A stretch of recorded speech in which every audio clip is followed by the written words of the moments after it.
ভাগবত পুরাণের দশম স্কন্ধের ৬৪তম অধ্যায়, যেখানে লুকিয়ে আছে এক পরম ভক্তিময় ও শিক্ষা প্রদানকারী লীলা। কথাটা অনেক কাল আগের, সত্য বা ত্রেতা যুগের সেই সোনালী দিনগুলোর কথা। ইক্ষ্বাকু বংশে জন্মগ্রহণ করেছিলেন এক পরম দানবীর এবং ধর্মপরায়ণ রাজা, রাজা নৃগ। রাজা নৃগের দরবারে প্রতিদিন উৎসবের মেলা বসত।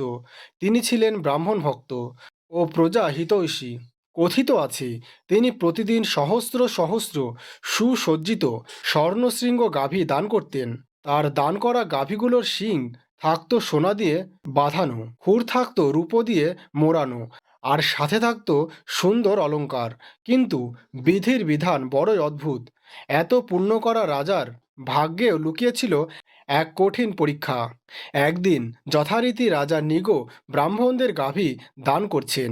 হাজার হাজার গরুর চিৎকার, মন্ত্র উচ্চারণ আর ভিড়ের মধ্যে একটি অঘটন ঘটে গেল। পূর্বের এক ব্রাহ্মণকে দান করা একটি গরু ভুলবশত রাজার নিজের গবাদি পশুর পালকের মধ্যে এসে মিশে যায়।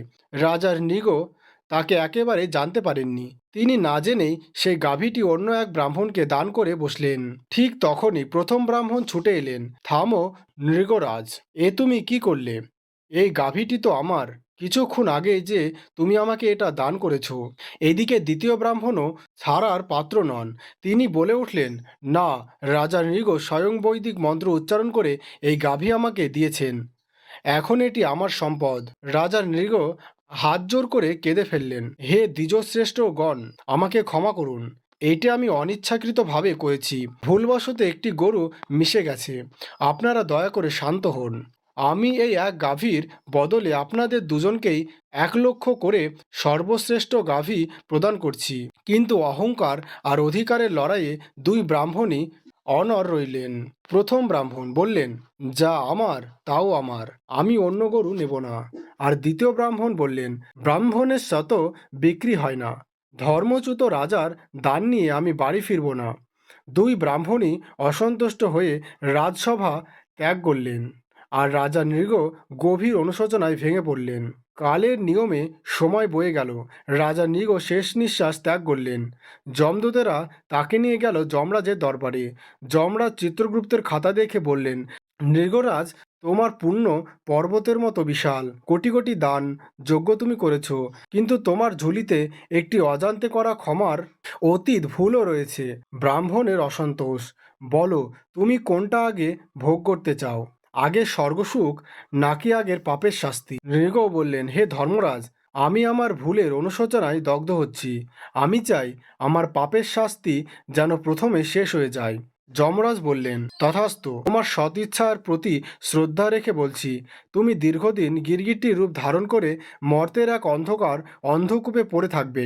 তবে শোনো নৃগ, দাপর যুগে যখন ভগবান শ্রীকৃষ্ণ অবতার রূপে ধরণীতে আসবেন, তার চরণ স্পর্শের তুমি মুক্তি পাবে।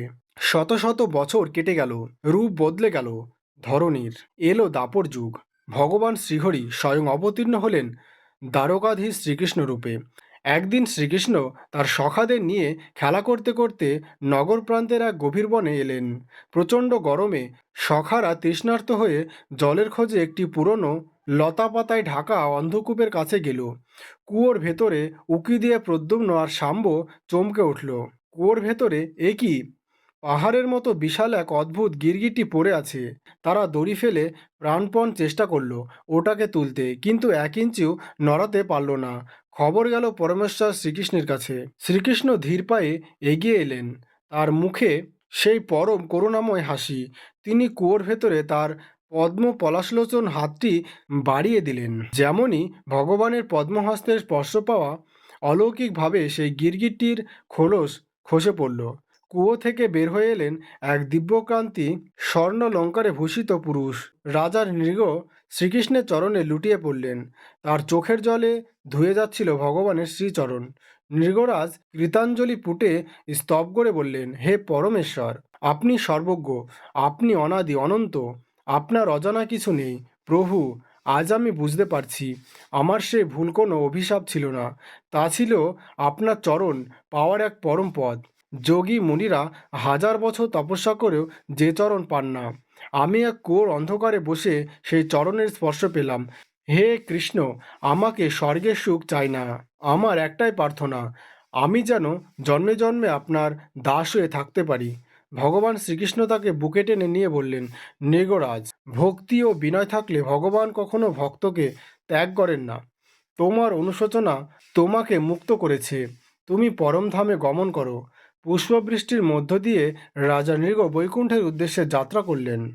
বন্ধুরা, রাজা নৃগের এই মহৎ লীলা আমাদের মানব জীবনের এক পরম সত্য শিক্ষা দেয়। প্রথমত, ধর্ম আচরণ বা দান করার সময় সর্বদা সতর্ক ও অহংকার শূন্য হওয়া উচিত। দ্বিতীয়ত, অনিচ্ছাকৃত ভুল হলেও কর্মফলের বিধান এড়ানো যায় না। তবে শেষ কথা হলো, ভক্তি কখনো বৃথা যায় না। যদি আমাদের হৃদয় বিন্দুমাত্র অনুশোচনা আর সত্য ভক্তি থাকে, তবে পরমেশ্বর কৃষ্ণ কোনো না কোনো রূপে এসে আমাদের দুঃখ কষ্টের অন্ধকূপ থেকে টেনে তোলেন। আজকের এই শ্রীকৃষ্ণ লীলা এখানে শেষ করছি।